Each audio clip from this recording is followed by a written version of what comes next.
Assalamualaikum warahmatullahi wabarakatuh. Mari kita awali ta'lim kita dengan membaca basmalah. Bismillahirrahmanirrahim. Alhamdulillah wasyukru ala ni'amillah. Wassalatu wassalamu ala rasulillah wa ala alihi wa sahbihi wa mawala. La hawla wa la quwwata illa billah, amma ba'd. Kajian kita kali ini surat Ali Imran ayat 102. Semoga dengan kajian ini Allah subhanahu wa ta'ala sehatkan lahir dan batin kita. Allah tetapkan iman dan Islam kita. Allah terima seluruh amal ibadah siyam kita di bulan Ramadan ini. Dan semoga Allah ampuni dosa-dosa kita. Dijadikan kita orang-orang yang bertakwa. Amin ya rabbal alamin. Mari kita lihat surat Ali Imran ayat 102. A'udzu billahi minasy syaithanir rajim.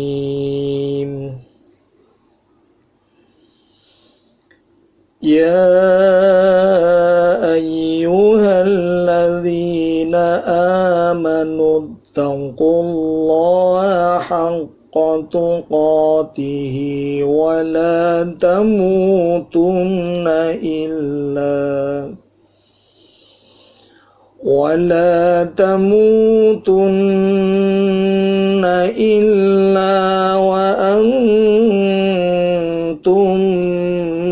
muslimun.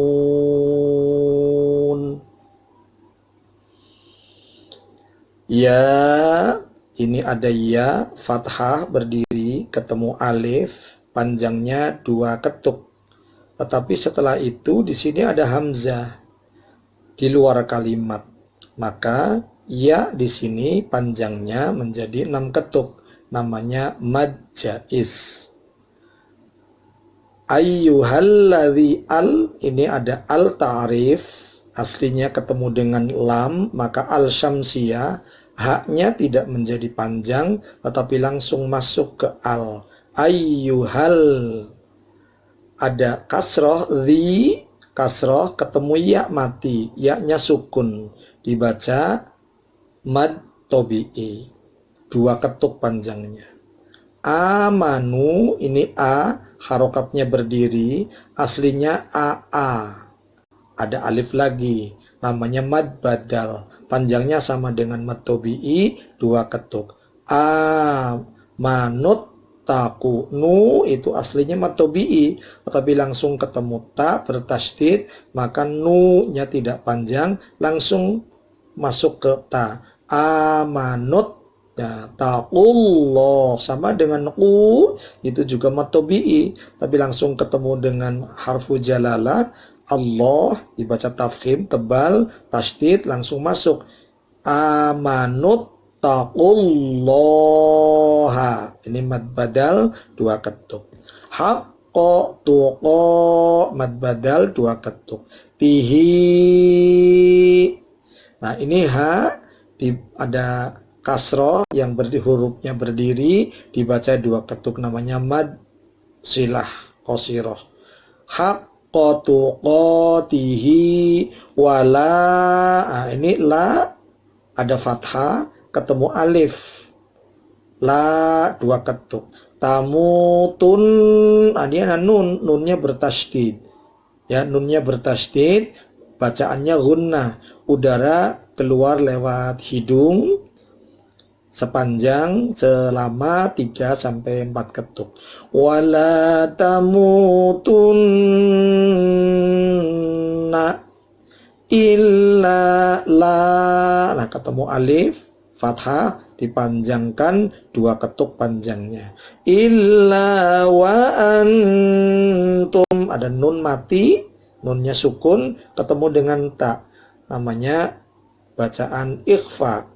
Ikhfanya akrab, ya dekat. Nunnya tidak dibaca tapi langsung dekat dengan huruf ta bacaannya. Wa antum, walaupun ikhfa tidak wa antum tapi dekat ke ta, akrab. Wa antum. Nah, ini ada mim mati ketemu mim dibantu dengan tasdid di sini, namanya idgham mislen. Wa antum muslimun. Ada wawu sukun, sebelumnya ada dhammah. Ini namanya mad tabi'i. Tetapi karena ini waqaf ya, waqaf, ada nunnya yang hidup ini dimatikan.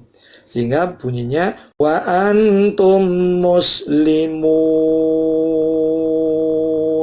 6 ketuk, namanya mad arid lis-sukun. Ikhwatul iman rahimakumullah.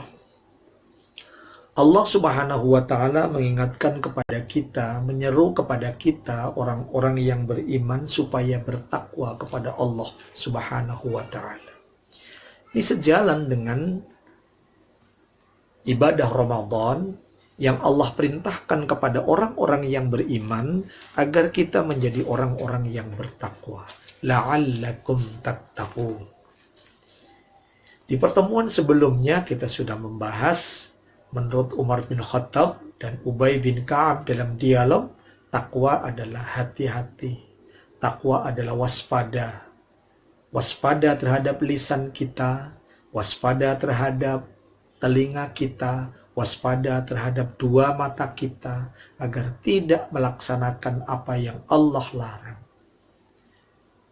Waspada itulah takwa. Hati-hati itulah takwa.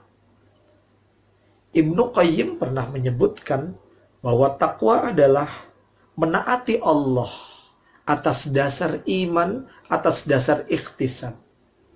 Menaati Allah karena keimanan kita, karena perhitungan untuk mendapatkan keridhaan Allah Subhanahu wa ta'ala, berkenaan dengan apa yang Allah perintahkan dan berkenaan dengan apa yang Allah larang. Itulah takwa menurut Ibnu Qayyim al-Jauzi. Jadi takwa seperti yang sering kita dengarkan ketika kita menunaikan sholat Jumat, mendengarkan khotib ada di mimbar.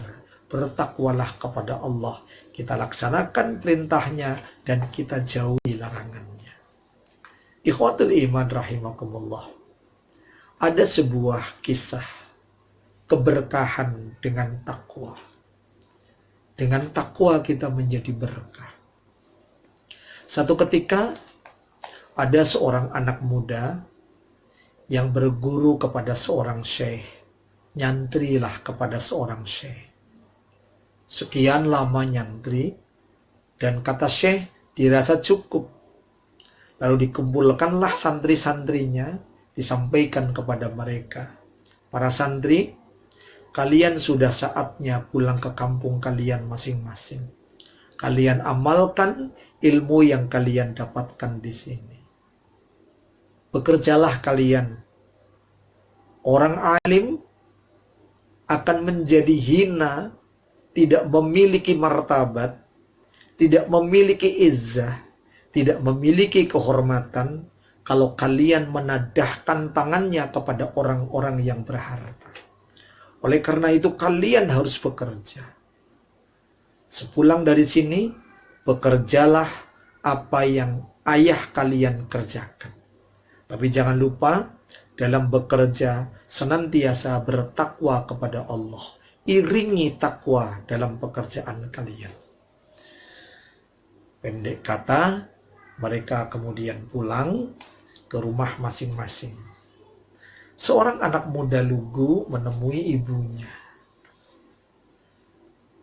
Ibu, apa pekerjaan ayah, Bu? Ibunya kaget. Ini anak pulang nyantri, tiba-tiba yang ditanyakan pekerjaan ayahnya. Untuk apa, Nak? Iya, apa, Bu, pekerjaan ayah? Ibunya kebingungan. Harus menjawab apa? Untuk apa, Nak, pekerjaan ayah kamu tanyakan? Ini pesan syekh di pesantren. Agar kami, Para santri melanjutkan pekerjaan ayahnya. Ibunya kaget. Nah, ayahmu dulu pekerjaannya seorang pencuri. Bagaimana mungkin pekerjaan ayahmu akan kamu teruskan sementara kamu ini adalah santri? Kamu ini orang alim. Tidak apa-apa, Bu, kata anaknya. Akan saya teruskan pekerjaan ayah, tapi bersama pekerjaan itu akan saya bawa ketakwaan. Mana mungkin, Nak, kata ibunya. Pekerjaan pencuri, pekerjaan sebagai pencuri, lalu diiringi takwa, mana mungkin, Nak? Tidak, Ibu. Ini amanat dari Syekh di pondok. Ya sudahlah, terserah kamu. Ikhwatul iman rahimakumullah. Anak ini kemudian mencari ilmu bagaimana caranya mencuri. Pendek cerita, sudah didapat ilmu mencuri. Di satu malam, dia mulai meneruskan pekerjaan ayahnya. Dia keluar rumah untuk meneruskan pekerjaan ayahnya, yaitu mencuri. Ayahnya sudah meninggal sejak dia masih kecil. Ayahnya meninggal sejak dia masih anak-anak. Jalan. Dia mencoba ke rumah tetangganya. Dilihatin rumah tetangganya, dia teringat dengan pesan ayah, pesan gurunya, pesan syekhnya di pondok. Orang yang bertakwa tidak akan mengganggu tetangganya. Ditinggallah rumah tetangganya itu. Ditinggal, dia mencari sasaran lagi. Ketemulah sebuah rumah besar.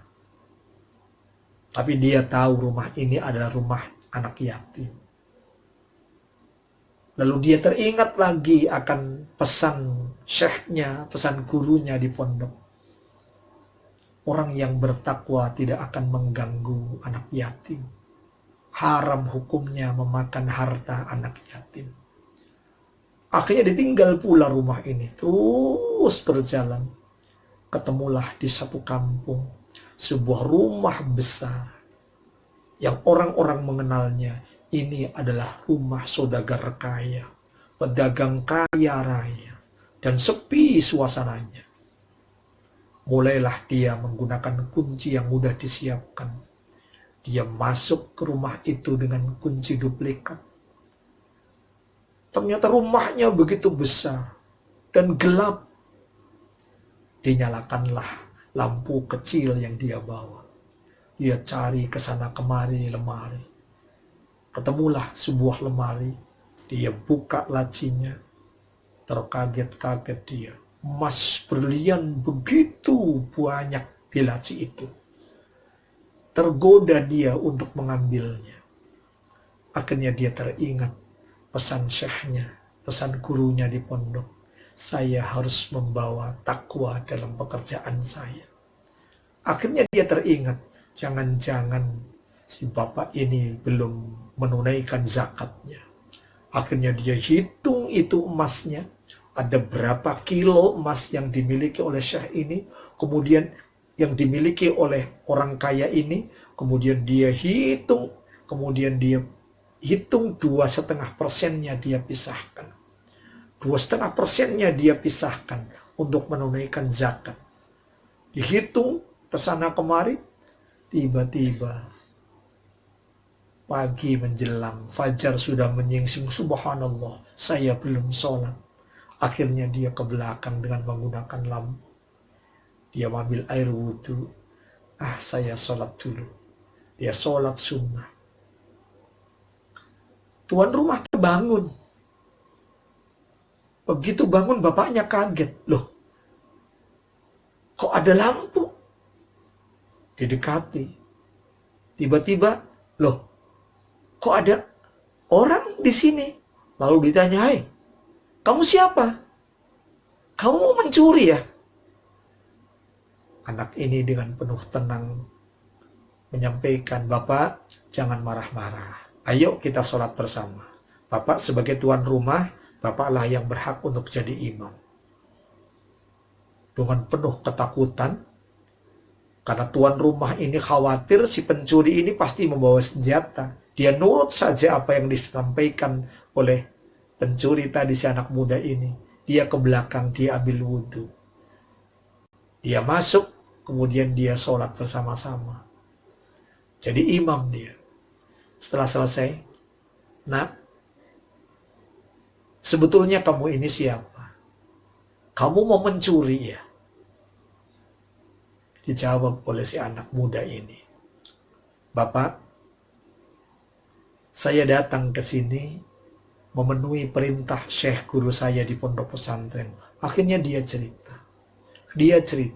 Sampai kemudian dia menyampaikan bahwa saya menghitung emas Bapak ada sekian kilo. Saya pisahkan 2,5%-nya karena Bapak belum membayar zakat. Dan seterusnya. Diceritakan semuanya. Akhirnya si bapak ini kemudian langsung masuk ke kamar istrinya, menyampaikan pada istrinya, "Ibu, kita kan punya anak putri. Ini anak muda yang kelihatannya mau mencuri ini adalah anak baik-baik. Anak yang senantiasa menjaga kehormatan. Dia senantiasa melaksanakan apa yang Allah perintahkan. Dia datang ke sini ini karena memenuhi perintah syekhnya untuk meneruskan pekerjaan ayahnya. Bagaimana kalau kita nikahkan dengan anak kita? Anak kita satu-satunya kan perempuan, sudah beranjak dewasa." "Setuju, Pak." Akhirnya disampaikan, "Nak, bagaimana kalau kamu nikahkan anak dengan anak saya? Kamu akan saya angkat jadi sekretaris di perusahaan saya. Kamu kan pandai menghitung. Kamu jadi sekretaris untuk menghitung kekayaan, menghitung hasil usaha kita." Anak muda ini menyampaikan, "Setuju, Pak." Ikhwatul iman rahimakumullah. Jadilah kemudian dia menikah. Dipersilakan anak muda ini bersama ibunya tinggal serumah di situ. Subhanallah. Itulah buah keberkahan dari ketakwaan. Ini dikisahkan dalam kisah yang dikarang oleh Syekh Ibrahim bin Abdullah dalam buku kecil kisah tentang Nabi, Rasul, para tabi'in, dan orang-orang dahulu serta orang-orang sekarang. Mudah-mudahan menjadi inspirasi kita untuk senantiasa bertakwa kepada Allah Subhanahu wa Ta'ala. Takwa yang sebenar-benarnya takwa. Semoga ada manfaatnya. Billahi taufiq wal hidayah. Assalamualaikum warahmatullahi wabarakatuh.